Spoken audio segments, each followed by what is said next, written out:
It's EJ here, and this is the Jugador Report's Performance Diaries, the first one of the summer. Today's guest is a fullback that's been locking down non-league wingers for the last couple of seasons, but today he's gripping the game in more ways than one. They say that on average, the modern day fullback covers more ground than any other player on the pitch. But this fullback isn't just tracking runners, he's launching brands.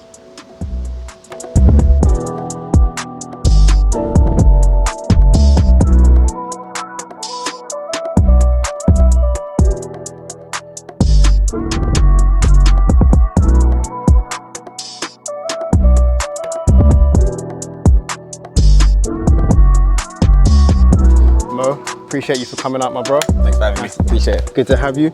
So this was obviously something that I wanted to do for a while now. I remember obviously seeing you in the gym. Yeah. And that's the beauty of like being in the gym with somebody that you train with. You see them all the time, and then you just slowly like build a relationship. Honestly, and you start talking. So when I saw the way that you were training in the gym, very sport specific to football, it naturally just like took place. I was having that conversation about what you do and how you play. Yeah. Talk me through kind of like the early years of you playing football, when you kind of realised football's for you, you might be kind of special. I think, to be honest, the early years of playing football, I was just started at a grassroots team called Tulsa. I'm not sure if they folded. Tulsa, yeah. We play around Dulwich area. We actually played in Dulwich Park. That's where we used to train. To be honest, my two older brothers used to play football. So straight away, as soon as they started playing, as the younger brother, I just wanted to kind of emulate them and just do what they wanted to do. So I think from the get-go, I kind of knew that football is what I want to do long term. Did you play in a school football team as well? I did, of course, yeah. Were there like any like influences that you had professionally, or like was there a moment where you said, yeah, like this was it? I think mainly, probably my older brothers, you know. I think so. Two of my older brothers, very talented, probably more talented than I was, I'm not gonna lie. Did they play non-league as well? No, so my eldest brother is actually a professional. So he's been at numerous clubs, and to be honest, he's always been an idol of mine, someone I've always tried to emulate. And someone I've always tried to essentially compete with in my mind. Although I kind of fell short a little bit, I'm not gonna lie. My other older brother, very talented footballer, but he just didn't quite make the cut. He didn't end up playing non-league, but he just, honestly, football's a brutal sport. Didn't quite make the cut, but he just ended up going into other ventures outside of sport, actually, And what is kind of like a misunderstanding that people have about non-league football? I think when I played a number of years ago, it was quite tough. I think it was maybe step 5 at the time, youth football, and it was really tough to make the team. There were a lot of good players that were there at the time. And today, when I see it, I think the level has gone up. The technical level of it, the kind of physical side of it as well, being like a stronger and a better and a quicker athlete, has obviously changed as well. What is a misconception about non-league football that people probably don't get, having played in it for a number of years now? I'd say, to give a broad answer, just how difficult playing non-league is. Like at the end of the day, you just come in against people who sometimes aren't generally here to play football, just want to kick you, It's the older guys. Everybody talks about that. You come into like men's football for the first time at maybe like 17, 18, some guys 16 now. And you think it's just, you know, tiki-taka, old school Barca style, and then you get a 37-year-old that just got to pay bills. Just comes and clatters you. And you know what, fair play to them, you know, non-league is, well, as the years have gone on, it's become more of a lucrative kind of sport in itself, really. Yeah. I think you got, obviously, DAZN have that, the broadcasting deal for non-league. I think DAZN. Yes, National League. National League, that was step 1, Yeah. They have it, they have that there. So yeah. Talk us through a typical training week for you. How do you break it down, or do you break it down? So it kind of differs from whether I'm in season or off season. So in season, I try to kind of go for strength-based sessions in the gym. Just so that I don't do any hypertrophy work to kind of wear out my muscles. I want to kind of be as fresh as possible for training and games. Also, I try to do technical sessions maybe around 2 to 3 times a week. Is that a mixture of team-based and like Power League, or your own extras, or? Team-based and my own extras. So probably once or twice my own extras, and obviously I usually train Tuesdays and Thursdays for my team.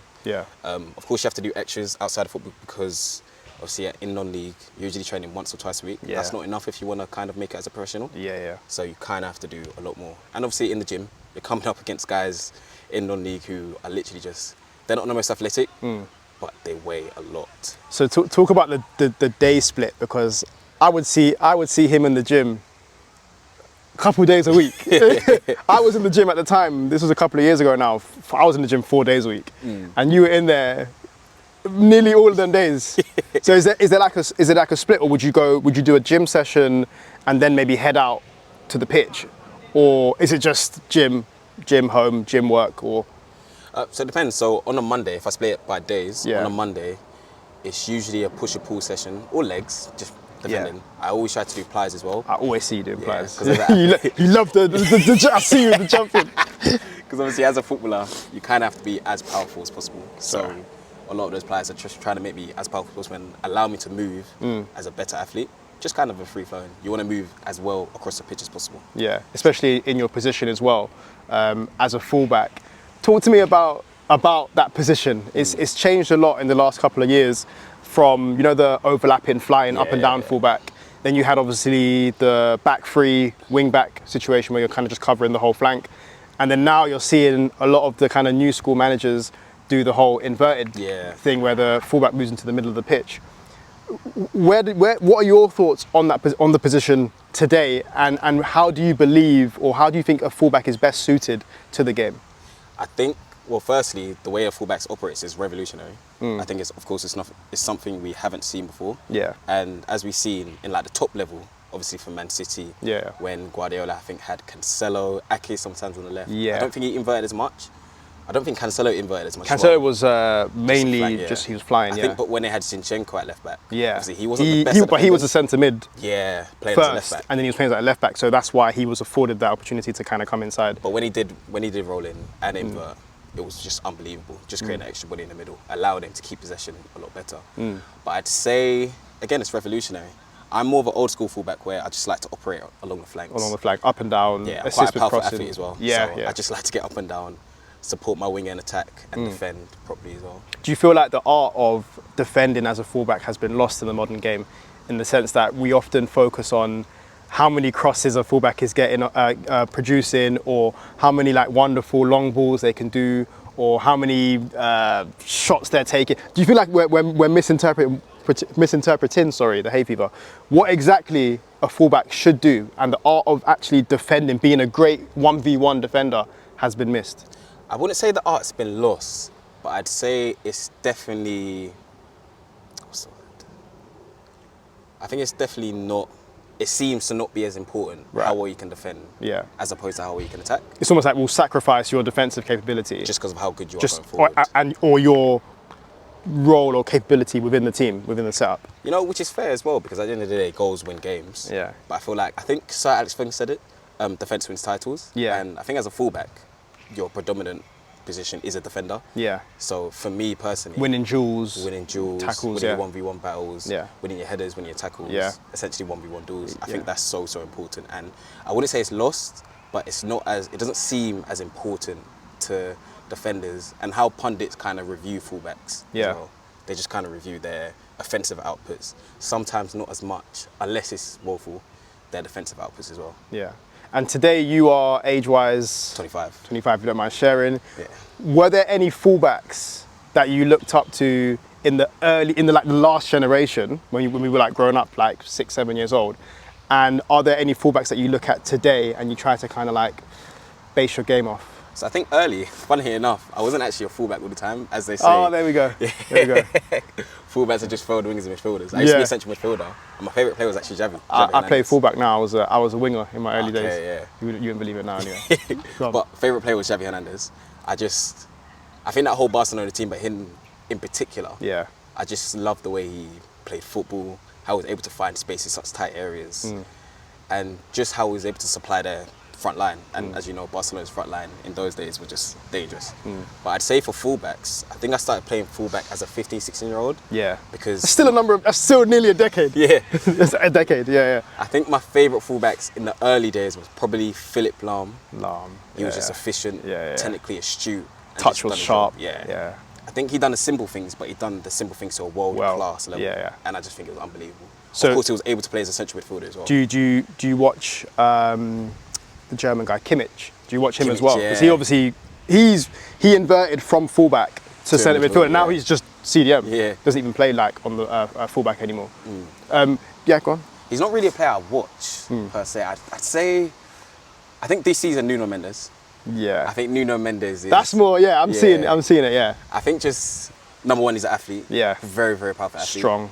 Strong, powerful, and technically astute. Yeah, has a good ball in the box as well, yeah. I think one part of his game that I really like is when he receives it from deep, he's able to front the defender by showing him, not the defender, the attacker, by showing him he can play and just finding that spare man in PSG's front three. Yeah. I think it was shown in the final or the semi-final. He does the pass all the time when he receives it in his own third, opens up, fronts the attacker, and just plays it into their front three. Which I love. One thing that I really like, and I speak about it all the time in private with like my friends when I play football, is when you play as a fullback, a lot of people are scared to play through the lines in case they lose it, or they're scared to like receive the ball. If you drop the ball to me, they're scared to receive the ball here as a fullback and just kind of like pop it over along the line. Yeah. They're scared to do that, and I always say that the fullback is a position where you can take risks. You can afford to kind of play in the middle and do what kind of other players won't, because the opposition aren't expecting it. And I think that's what Nuno Mendes does really well. He plays through the line, just direct to the attackers, evades the midfield, like what they call it, route one, straight in basically, Sam Allardyce ball. I definitely think it's a lot easier to do that in a professional game. Maybe not as much in non-league. I think that pass is... Not on.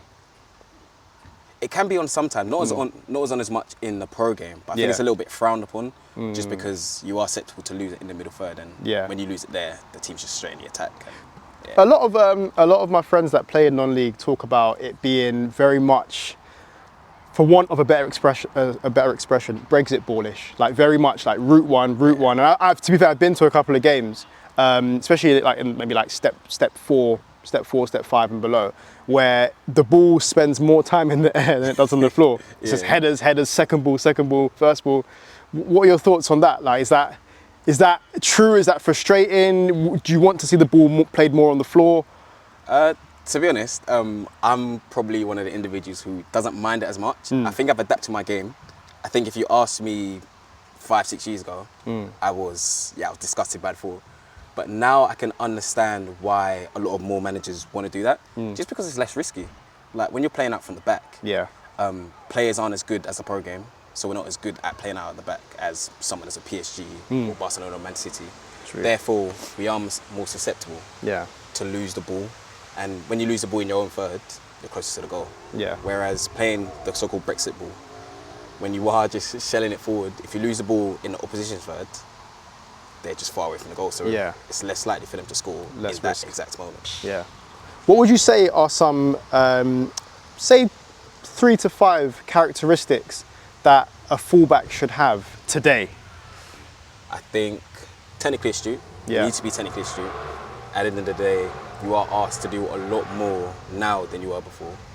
So technically astute, able to find passes, able to retain possession. Powerful.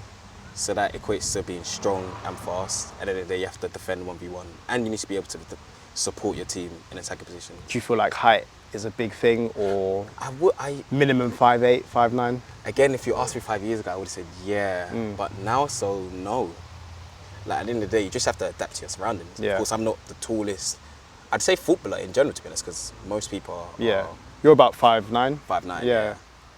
So I think it's not the most important thing. It's good to have. It's not the most important thing. I think there's ways around it, in the sense that I was always told, obviously I'm not that tall, and when I was younger I was even more skinnier, shorter. And there was this thing of like, you're playing against a guy that's 6 foot, he's gonna win that ball. Jump with him, just put enough on him. Essentially, you're not gonna win that first ball. Even if you've got the best spring in the world, you're not gonna win it. Just stay with him and try and like put him off. Essentially, so height doesn't necessarily matter. So I kind of agree with you on that one. Yeah, you figure out a way around it. Do you feel like